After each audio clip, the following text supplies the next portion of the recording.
And welcome to the Trailblazer 2.0 webinar on hotel collections and conversion brands.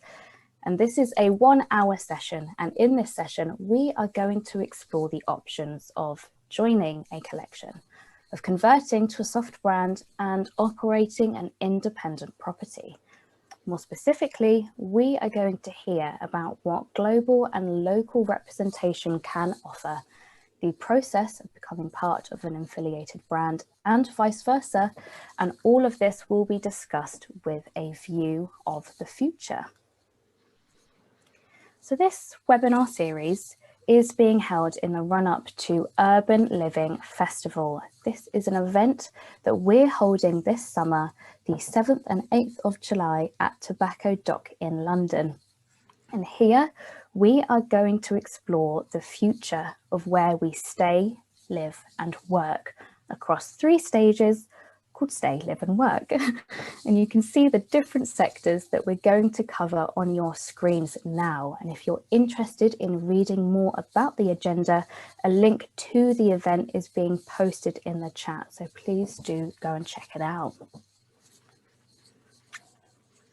So as I mentioned earlier, this is a 1-hour webinar. It is being recorded and everyone will receive a copy within 48 hours. We're going to spend around 45 to 50 minutes speaking with our Trailblazers, with some time at the end to take any questions from our audience. So if you do have a question, please use the Q&A function and I will get round to asking these at the very end. So for those of you who don't know me, I'm Eloise Hanson. I'm the news editor at Boutique Hotel News. We're an online B2B multimedia news source for boutique, lifestyle and luxury hotels. We also run 2 other publications at Service Department News and Short-Term Rentals, and all of these are published by International Hospitality Media. So here's all our Trailblazers today, and I am going to move from left to right as per the PowerPoint to ask each of them to introduce themselves. So John, can I please hand over to you first? Hi everybody, hopefully you can hear me loud and clear. John Green here. First and foremost, congratulations, we all beat January. Some of us were drier than others, and we're through to the other side. Eloise, thank you for your help. Glad to be on board with these panelists today. My 2 S's at the moment, I'm just wishing everybody listening in today strength and sanity. We do know there is a light at the end of the tunnel. Unfortunately, they just keep extending that tunnel for the moment. So let's hope we'll get back to better days soon. A little bit about my good self.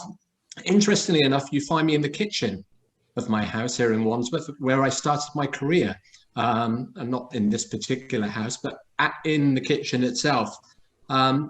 Pretty much during my early days, when I realized Ron Saunders, the then manager of Aston Villa, wasn't going to take me on his books, I had to recreate myself into another industry, and that was, believe it or not, as a chef. My wife is still surprised, particularly during lockdown, that I haven't been showing some of her those skills. So I worked my way through many a kitchen in Stratford-upon-Avon while I was studying at South Warwickshire College, switched to a management course there, and then made my way down to Torquay, where I befriended Harry Murray at the weekends at the Imperial. This is giving my age away, I know, as I talk about this. During the summers, I worked with Alan Payne, Payne and Gunter on outside catering. That then morphed into Rocco Forte now, but was at my time Lord Forte's management training scheme. I literally did work from the kitchen right the way through the hotel into various elements before moving to London. What seems about 20 years ago, and at that point I worked with Conrad Hilton, so I had good experience with that particular brand, worked my way through Chelsea Harbour and into the Regent London, and then 15 years with 4 Seasons and Regent hotels between the Inn on the Park, Raymond Baharis, John Stouse, Wolfgang Nitschke and back again. to the landmark as it was then, before then moving into general management at the Hempel Hotel. So as you can see, I've worked in most areas and most different facets of this beautiful industry that I've known to come and love. And that's me. Thanks, John. And can I please come to Richard next? Hi, good morning. I'm here in Savannah, Georgia, on the Savannah River at our Plant Riverside District. And here's a multi-use entertainment district we've developed.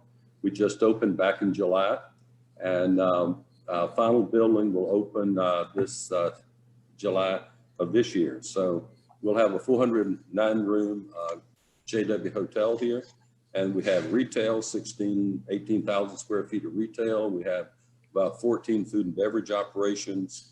We have live entertainment venue. We have ballrooms. We have outdoor dining. It's really a place of entertainment. It's made a real difference here in Savannah. I'm chairman and CEO of our company, the Kessler Enterprise, which I founded back in the 1900s. And it's been about, actually we started in 1984. And since then, and before that, I was in the hotel business for a number of years. And then I started my own company in 1984, building theme hotels.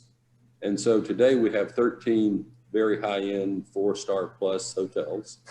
We ran them independent for a number of years. And then along came Marriott, and Marriott asked us to help them launch a program which later became the Autograph Collection. I declined for the first 2 visits we had. In the third visit they had, they said, well, look, we'll make you a deal you can't refuse now. I said, all right, I'll listen to the deal you can't refuse, because I'd always prided the fact that we were independent, we were successful in every market, we were the leaders in every market at that time. And, but anyway, there were some advantages that I could see possibly from a real estate point of view of being a part of a Marriott system. So we did join, and we started Autograph Collection. We were the largest franchisee even yet today of the Autograph Collection in America. And for the first year, people thought we owned Autograph because they would call us asking to franchise.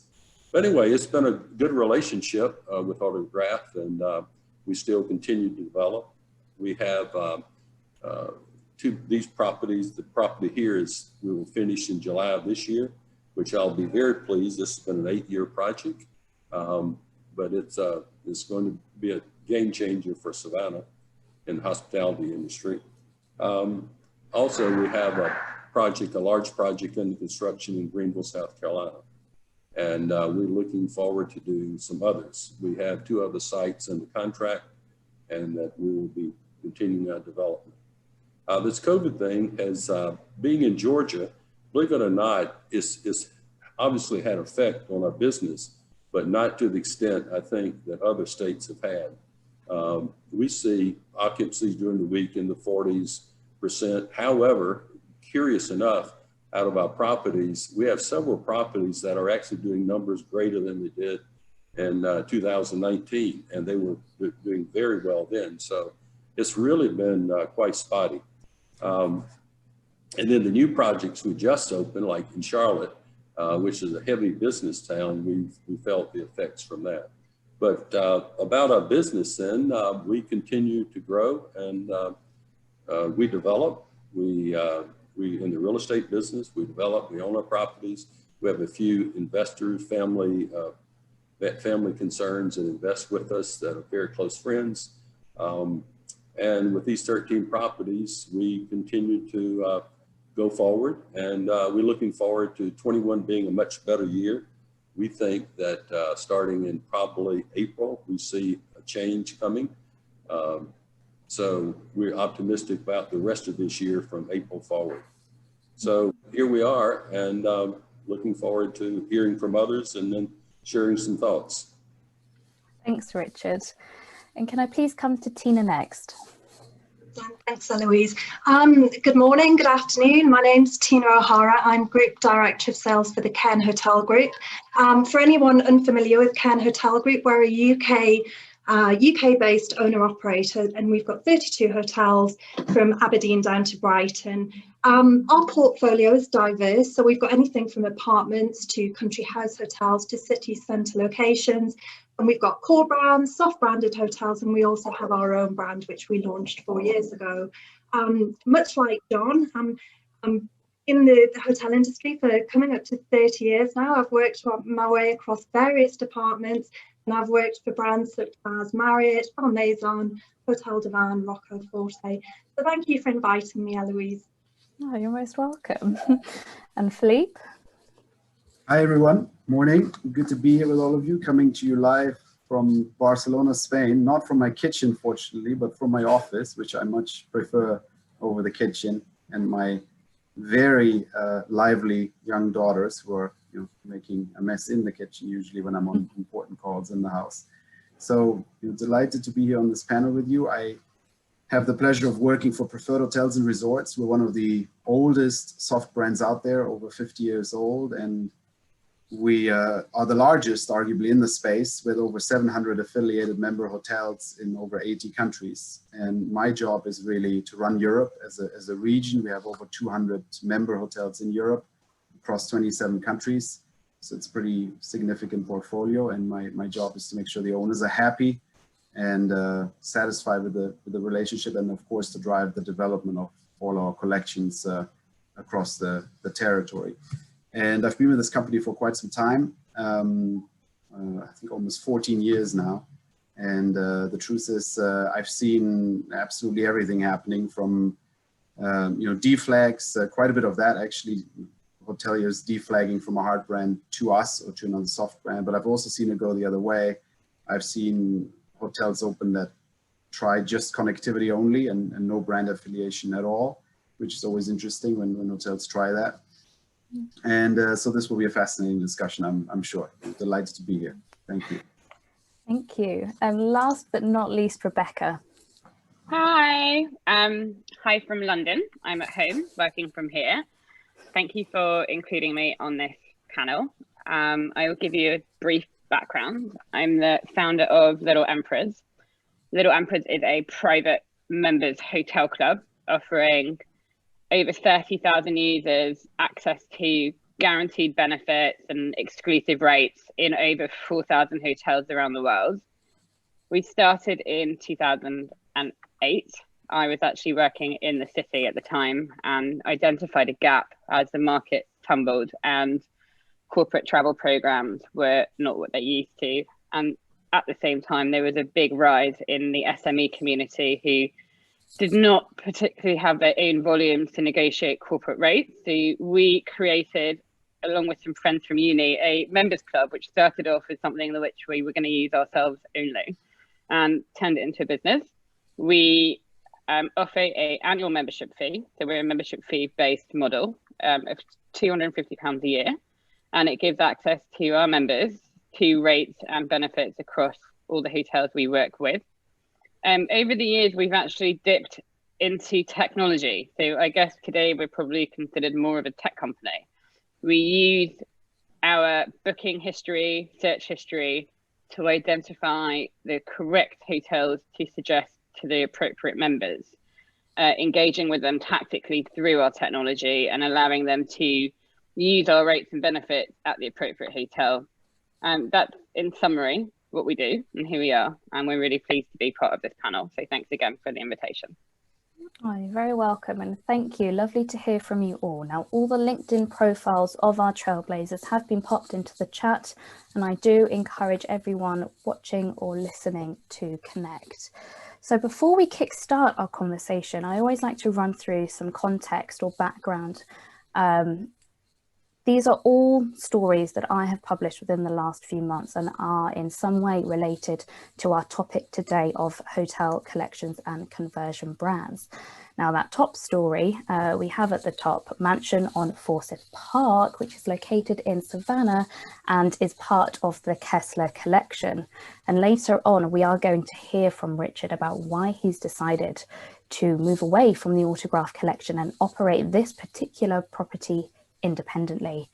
And right underneath, we've got M by Montcalm, which is part of the independent Montcalm Luxury Hotel Collection in London that's now rebranding as Montcalm East and joining Marriott's Autograph Collection.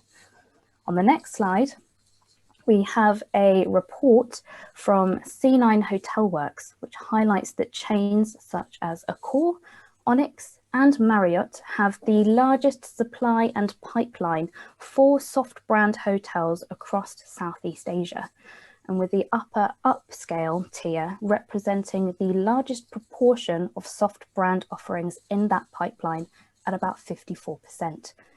And this same report notes that there's some fast development in franchising in the region, with the larger international chains pivoting to a management light approach. And this is happening elsewhere too. I've just recently published a story about Hyatt debuting its JDV brand in Europe through a franchise agreement with Story Hotels. And we also have hotel groups like Pavilions Hotels and Resorts that have decided to launch its own franchise brand. And on our final slide, before we get stuck in, I would like to touch on Preferred's introduction of Beyond Green, which is a new sustainable hospitality brand. And I'm sure Philipp will be talking about this along with topics such as accessibility and distribution when we get started into our discussion. I've also set up some polls today for our audience. And again, these are all brand related, and we all know Zoom. We all know that Zoom can be a little temperamental, so touch wood that these all go to plan, and I apologize if we do have any technical glitches.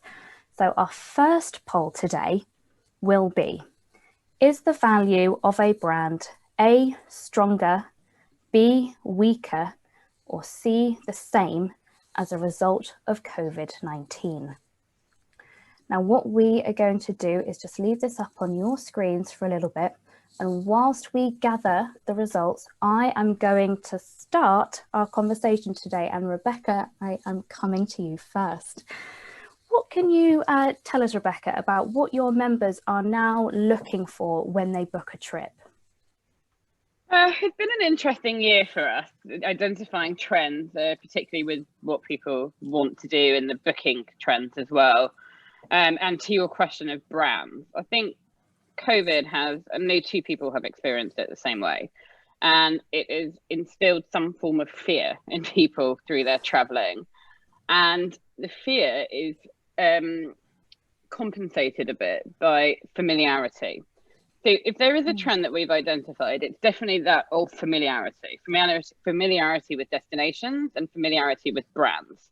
Mm-hmm. People feel more comfortable knowing that they're going somewhere they've perhaps been before, that's close to home, and that they're staying at a brand or a hotel that they know as well, assuming that the protocols are in place when it comes to sanitization and all the other changes and adaptations that hotels have had to do in order to see themselves through this period.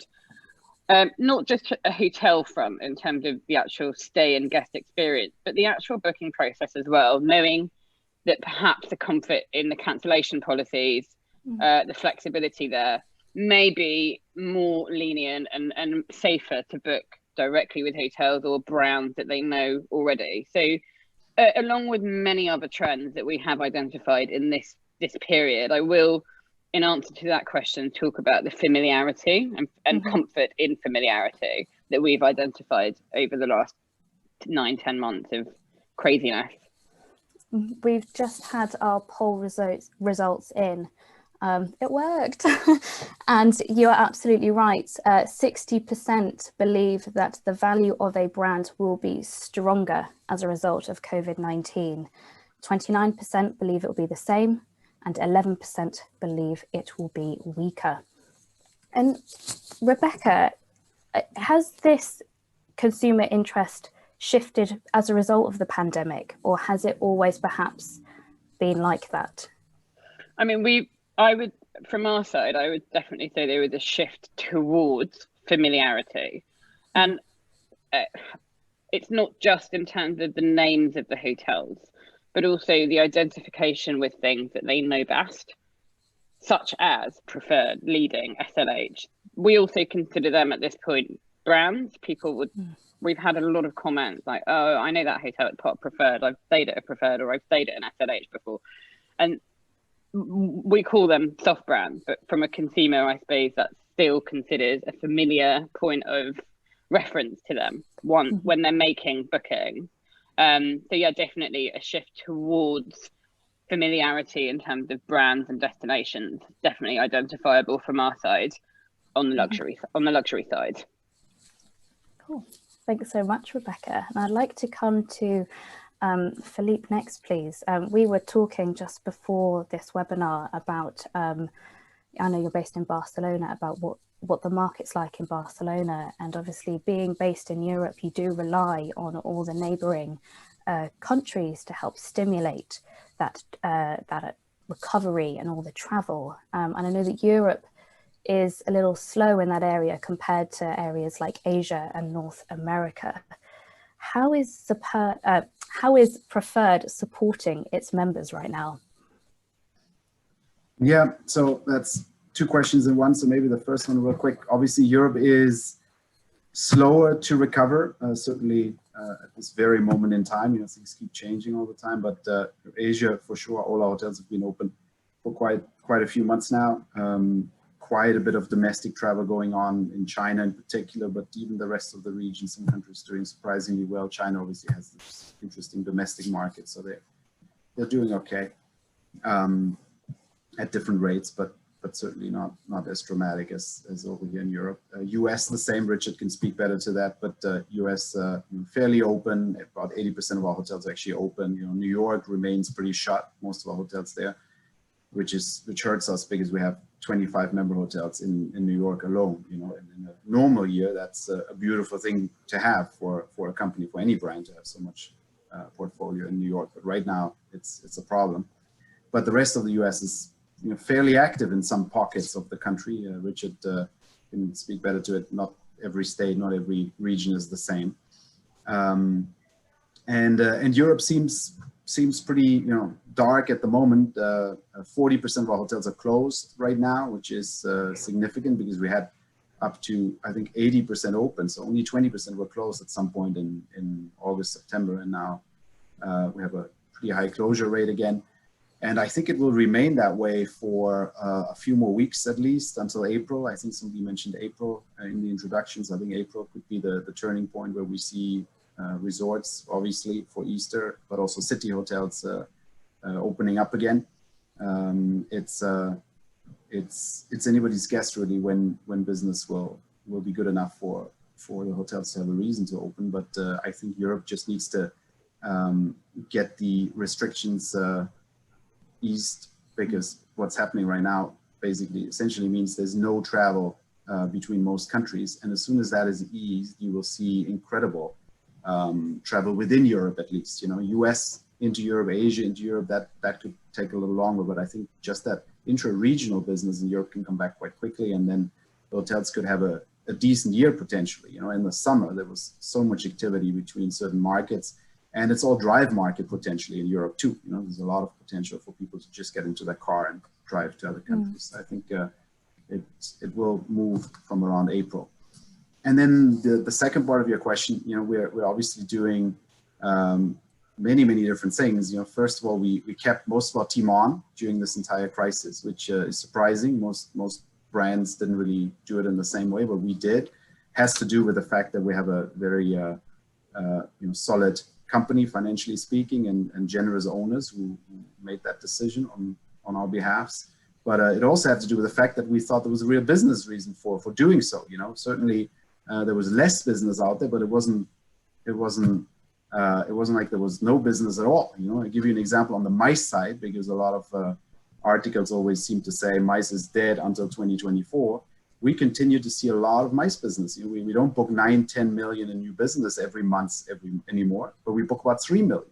If we didn't have our salespeople working, we wouldn't capture that business. So we're doing a lot on the sales side, and on the marketing side, we moved everything from global to local strategies, like most other brands. spending pretty much all of our money on digital, social media, and locally within certain regions versus global campaigns. Mm-hmm. And what can a collection offer to independent properties? Yeah, I think Rebecca described a few of the points already. Certainly consumers, guests, travelers are looking towards the familiar more and more in these strange times. I think at our level, we operate mainly in the luxury and in the upper upscale level. At our level, guests already knew our hotel's pretty clean, so it's not like they're distrusting the level of cleanliness, because they were probably pretty comfortable with that before. But still, it is reassuring to them that they know the hotel maybe, or they know the hotel is audited by a brand such as ours, and of course that is one of the things that we bring to the table more than ever, that credibility. And then the access to these people who are still traveling. There's certainly an argument to be made here that certain people are not traveling at all at the moment, and others that always travel more maybe, and they're usually members of loyalty programs such as our I Prefer. They're still traveling, and through the brand you can tap into these groups, and you can find ways to speak to people who are more likely to travel than others. So I think the loyalty program is kind of important, and that's the biggest things I see at the moment. Mm-hmm. Thank you. And I'd like to come to John next, please, to talk about what is it that an independent sales rep, what can they achieve compared to a global brand? Oh, John, we have you on mute, I'm afraid. Fell at the first. I'm the first one. Apologies. There we go. Fascinating question, because not just from an independence point of view, but obviously from a hotelier's point of view, I may not have pointed out in the introduction that not only have I worked within sales for a long period of time, but we set up a small management company up in Scotland. I have partners, and we now are co-partnering with them in the Caribbean with 2 hotels out there as well.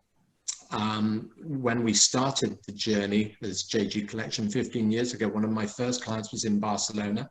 Philipp will know the Grand Central Hotel very well. From that, we morphed into Habitat, which became Me, which was a brand by Solmelia that is now with Preferred. So I've had a lot of exposure in this space, and it was interesting during the pandemic that I posted up a little bit of a post about the Ennismore Accor deal.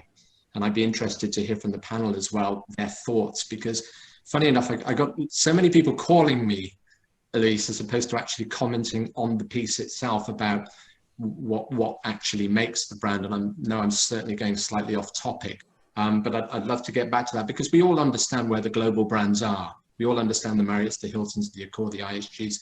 We understand, I suppose, the global real estate market on that side. And then, of course, the soft brands, or as Rebecca referred them to as in the public domain, are brands in themselves. And we've been fortunate enough to work throughout. So we've worked for the hard brands, we've worked with the soft brands. And I'm going to use already, if anybody's got their bingo pandemic sheet in front of you, I'm going to use the word collaboration to start with, so you can tick that one off. We do work in collaboration. I think this is where I've interpreted your question as opposed to the independent, because there are certain things an independent can and possibly can do better because of scale. For argument's sake, during July, when Scotland opened up, I got into my reasonably priced car, and I drove to every single hotel that we both manage and represent up in Scotland, all 7 of them, to sit with the general managers, look at the protocols, look at opening up, talking to the locals, because what was more important in that case was and Rebecca will hopefully back me up here, was what was open at that point. It was all very well getting people to the hotel, but it's what they could do in and around the hotel. So we did that, and now that's, from a smaller brand, I can do that because of our scale. And when I entered this venture, I thought to myself, well, maybe I would be a big entity at some point. But slowly but surely, as I started to get into this, I started to identify the people I wanted to work with, and I wanted to keep it small because I wanted to believe in what they believed in, and I wanted to be able to translate that. So there's a certain amount of personalization that comes into this.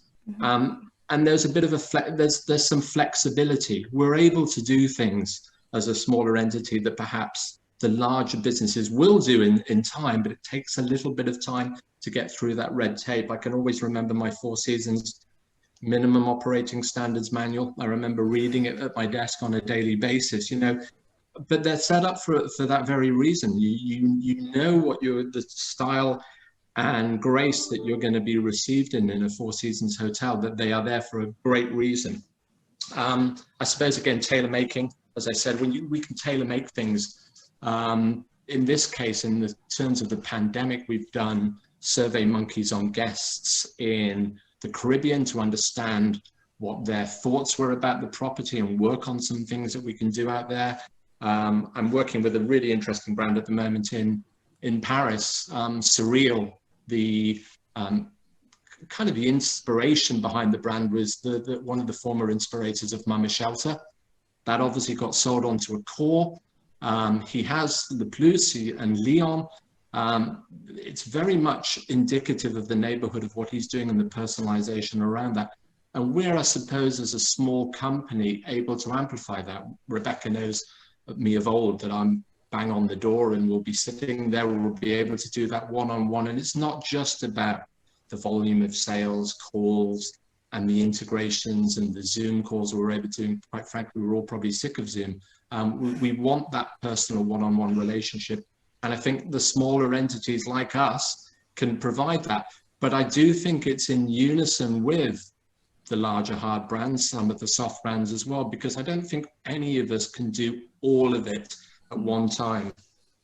And I suppose when you're looking at that, when you're looking at the labels and the brands, and there's some great ones out there as well, sometimes they don't want another label. I can remember sometimes, do we have to have, in the case of when I date myself back to Peter Cass's day at Preferred and speak with Ted Tan at LHW, people were saying, well, do they want the label on the door? Does it have to be on the header of the paper, and so on and so forth? So there's certain things, and I understand exactly the reasons why people want that, but there's certain people out there and certain identities that they want to preserve. And I know I'm slightly digressing into my second question, which I can often do. But that's why I love the industry, because without those independents and without those visionaries that I love working with and I really identify with, then, you know, we just wouldn't get some of the things that we're seeing playing out in some of the larger brands at the moment. And I know you talked about collaboration. Can those independent hotels gain access to to a corporate program without the help or the aid or support from global representation? Yeah, I think that it's very much a scale question there. I think if you look to some of the partners on the call, the business model is very GDS related as well, and it has to drive that revenue through that for that very reason. So some of the larger global programs, they're probably better positioned to do that. But some of my colleagues in the industry, some of the other representation, sorry, that representation word, I'm going to call this business development. I think you probably need a lawyer sometimes in the representation world. But from a business development point of view, for argument's sake, the quick answer to that question is yes, of course. We know many, and we've got an experienced team. I wish I could take all the credit myself, but I've got several phenomenal women behind me that on a daily basis we're talking to clients and out in front of them. Yes, from a scale point of view, if you look to leading Preferred, Design, SLH, but that's again a great example of collaborating. When Vintry and Mercer opened up in the city, and again, it's going to age me because I'm now working for Roberto Baharis. His father, Raymond, was my first RVP at Four Seasons. But when we sat with Roberto and discussed, we're opening opposite Bloomberg's office, we sat with Roberto, we sat with Director of Sales at that time, Oliver, who is now over in China. We sat with SLH, and we sat together and we said to each other, okay, well, how are we going to get in through these doors? Who do we know? And we all held up our hands and said, we've got a relationship. And when you're looking at a relationship of a corporate journey, you're not just looking at the travel manager, you're looking at all the touch points. You're looking at the TMC, the stakeholders, the PAs, the roadshow organizers. There's a lot to do. And then you multiply that by the volume of business that independent hotels sometimes need. There's a lot of bases to cover, which is why I think we're very relevant in that particular space. Mm-hmm. Thanks, John. And I'd like to come to Richard next, please, to talk about your reasons for deciding to operate Mansion on Forsyth Park independently. Could you please talk us through? Sure. We developed the Mansion on Forsyth Park some 20 years ago now. And we ran that particular property as well as all of my properties at the time. We had about 9 properties and all of them were independent. And we did extremely well as independent. And I was very happy, and along came Autograph Collection, actually Marriott, they didn't even have a name at that point in time, and suggested that, as I mentioned earlier, that we put them in a brand. And after some discussion, we decided to. Then what happened later, and then things went pretty well. And it was really interesting what happened during that period. It was 2 properties that I really thought a brand could really help. And the others and the properties that were doing very, very well, I wasn't so concerned about. As it turned out, the biggest pickup we got in value from it is that the strong properties that we had actually got stronger, because it turns out those were the places where the Marriott customers were, and they wanted to be there because they knew our products. And so therefore 80% properties became 85% properties, or 90% properties became 95% properties. And the 2 properties that I was concerned about, they didn't move the needle at all. And I just had more overhead, more cost having to do with franchise fees relative to those. And it became real clear that if you have a location where the Marriott customer is not, you might say, it's just not going to help. What happened then later, when they did the merger, Marriott did the merger with Starwood, all of a sudden a substantial number of properties came into the market in Starwood in the same market we were here in Savannah, as well as Marriott continued to put every single brand, I think they have almost everyone here in Savannah. And then you put the Starwood on top of it, and it really affected the market. And it particularly affected the Mansion on Forsyth Park, because a luxury property that Starwood had was just right up the street, almost next door to us. And so it really had an impact. And then Marriott continued to put the other brands in that made the market, diluted the market further. And so at that time, they realized it, and we realized it, that the Starwood did have a significant impact on us. So we sat down and talked about what to do about it. And we came to a mutual agreement as to how to handle it. And I was pleased to frankly take it back out of the system. I think that's the right thing for us to do with that particular property. It was, like I say, independent before, did very well before as independent. And I think now that it will, we're refreshing it again, doing some things, adding some ideas to it. And we kind of exploring some other significant direction. We have some additional property behind the hotel that we can do some other development on. And so we're looking at a variety of things that we could do to really make it a significant improvement. So I feel good about it. And there are challenges with it, obviously. You have to go through and find how you're going to develop your reservation system going forward, which we have worked through all of that. Then your marketing, and we continue to do the marketing similar to the way we did before. We have a public relations company that we work closely with. And then we also, we're bringing in a local person here to help us with local marketing that we did not have before. Mm-hmm. So taking those kind of countermeasures to be sure we get off to a good start. Mm-hmm. And I'd like to pick your brain a little bit. And do you think that owners are going to become more aggressive in terms of terminating their contract or pulling out of a contract, say like with Autograph Collection? Yeah, I think the soft brands have really played a good role in the marketplace, and I think it really it allowed many properties to get financing that maybe would not get financing otherwise. So I think it played that role. Once they're up and going, it depends on the contracts. If you got a 20-year contract, this is an expensive operation to get out, obviously, and that gives anybody pause. It just depends on what you see as the upside in comparison to the cost to get out. But yes, I think there will be properties that will continue to evaluate all the time, whether you stay in the brand or not. And as brands make major decisions like Marriott did, it's not the same as it was before.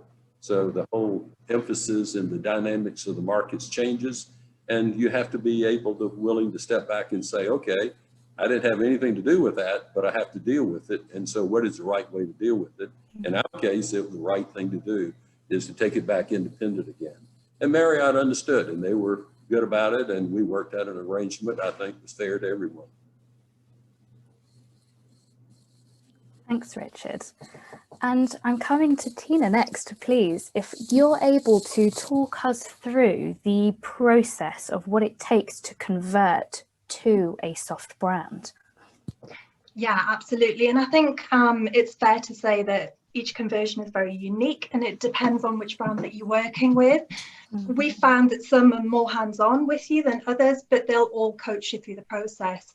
And that can include the building and presenting of your business plan, reviewing your systems and getting your teams trained in areas needed, marketing, sites up to date, etc. One thing I would say is that all that I've been involved in, it does stand out that the soft brands, they're very supportive in the whole process. But if I may, I'll tell you about the learnings that we've taken on board. And I think first and foremost, everybody needs to be on board for the process before it starts, and it needs to be sold into the hotel teams. Essentially, they're losing, or they believe they're losing, their hotel's identity, and they need to understand the benefits and the reasoning for the partnership, and right from the start, be on board with that process. And from a personal point of view, I like to engage with the entire process, and I do believe you get out of it what you put in. And I would recommend that you don't stick with your area of specialism solely, that you look across the other areas. It's a real worthwhile exercise, and you can get some amazing learnings from converting across the soft brands that come in at conversion stage and stick with you throughout. And again, this ongoing engagement, not just at the start, but throughout the process, you need to soak it in, and your reception. If one of the reasons you've gone in with the brand is the loyalty, then you need to know that your front of house team are behind that, talking about it and pushing it. And I think without a doubt there can be a lot to do, but it's absolutely worth engaging in. And another area that we've learned from is that you build the relationships with the brand from conversion starting. So get to know the key stakeholders, have that relationship with them, and not only will they guide you through it, but they're also on your side throughout whilst you're working with that brand, and you can pick up the phone, you can have honest and open discussions. So I believe there's a lot to be said for the power of a soft brand. The distribution, the marketing, the loyalty members alone is fantastic. That whole engagement piece around conversions is key. Eloise, can I just make a comment about what Tina just said? Because I think she hit a really important point there that maybe sometimes we don't speak enough about in a transparent way. I think the buy-in from many different stakeholders at the hotel when making such a decision is incredibly important, because what happens in my world is sometimes we will have an owner who just loves our brand and has friends who own hotels that are affiliated to us and are very successful with us. And then he just makes the decision on his own or on her own without really taking into consideration what his general manager, director of sales, etc. thinks about it. And those are then the people that have to work with the brand on a day-to-day basis to deliver the results, right? So that is usually a recipe for problems. And then it can be the other way around too. It can be the hotel team sort of empowered in making the decision, but the owner is not really in the picture, and then all of a sudden shows up 2 years later with expectations that are not realistic, and then you have misunderstandings that way. You know, so in a perfect world, it is a strategic decision. Our contracts are not 20 years like the Marriott contracts; they're probably more in the 4 to 5 year region. But that's still a strategic decision for a hotel, you know, and certainly it's worthwhile. And I think it's a really good recommendation for anybody in the audience who has not gone through the process. You want to involve many different layers and levels at the hotel, ideally from ownership all the way down to a few operational people that will work with a loyalty program in front office and so forth to get to a great decision. So just wanted to throw that in there. You made a good point there, team. I would like to add one thing that we do and we have done that I think has really made a difference in that we are in a soft brand, and beside the fees and beside the income it brings, also we have to realize that there is a part of the market that doesn't want to have anything to do with the brand. They're very independent thinking people, and they want to go to, and they'll search out strictly an independent location, because they don't want the association of a brand of any kind. What we have done is that we have really built a Kessler Collection, and we're known for very high-end, high service, and emphasis on food.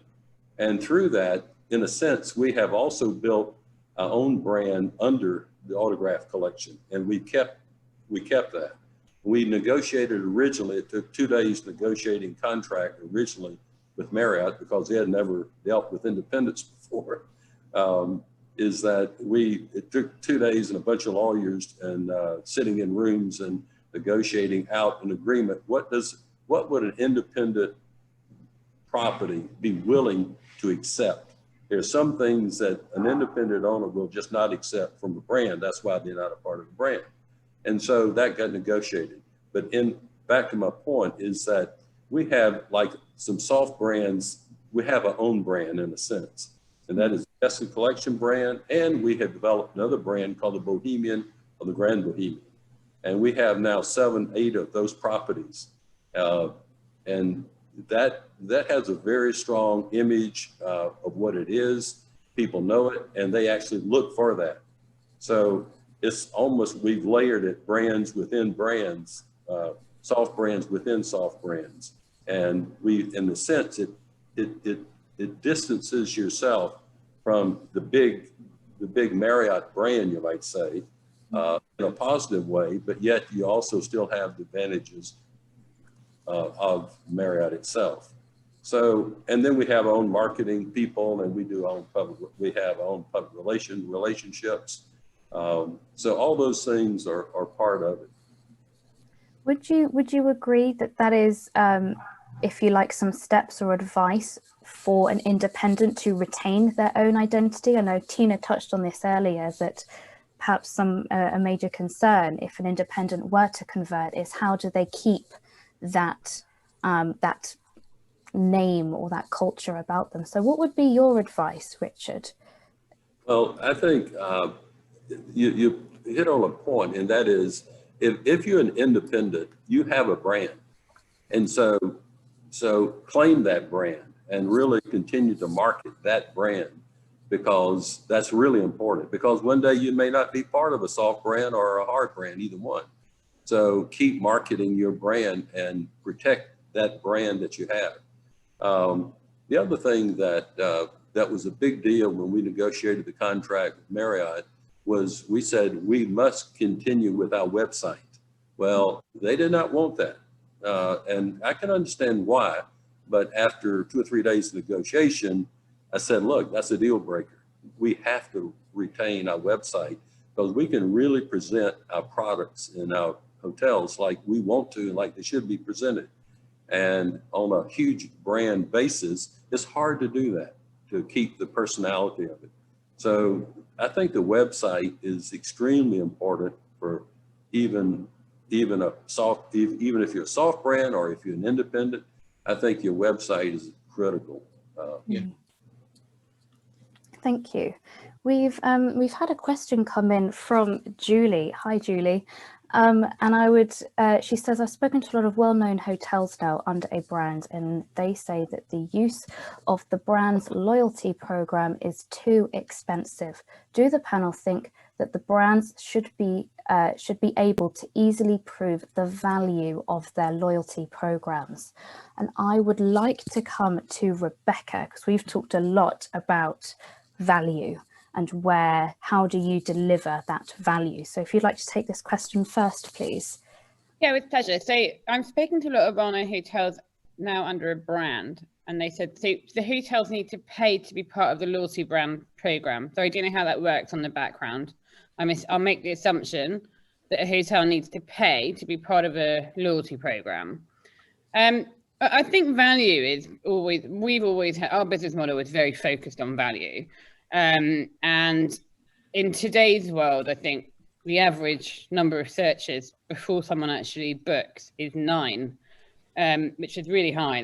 They check 9 different websites before they make a booking. And we've always had a business model that focuses on value and moved away from the traditional concierge format, which applies a lot of service. We make the assumption from our end that our clients, generally young professionals, or unprofessional, but younger, we make the assumption that they are value seekers as opposed to using us for advice. A traditional concierge may offer advice on what they perceive to be the best hotels, the best restaurants in certain cities. We assume that we don't have that knowledge, and we assume that we're being used purely to book hotels at the best value. The question is to the actual brand, the hotels proving the value of their loyalty programs.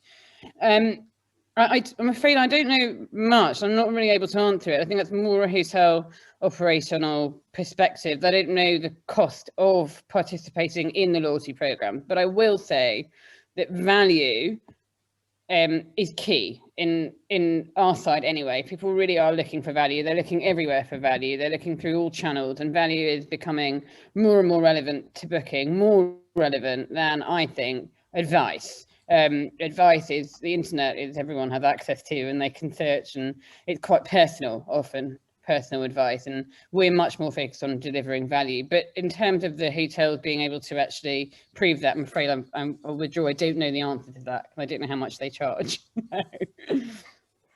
I'm happy to add a little bit to that question, if you allow me. Basically, I think, especially before COVID, certainly programs like Marriott and Hilton that just drive a lot of occupancy and a lot of volume, but not necessarily very good rate, depending on how busy the hotel really is.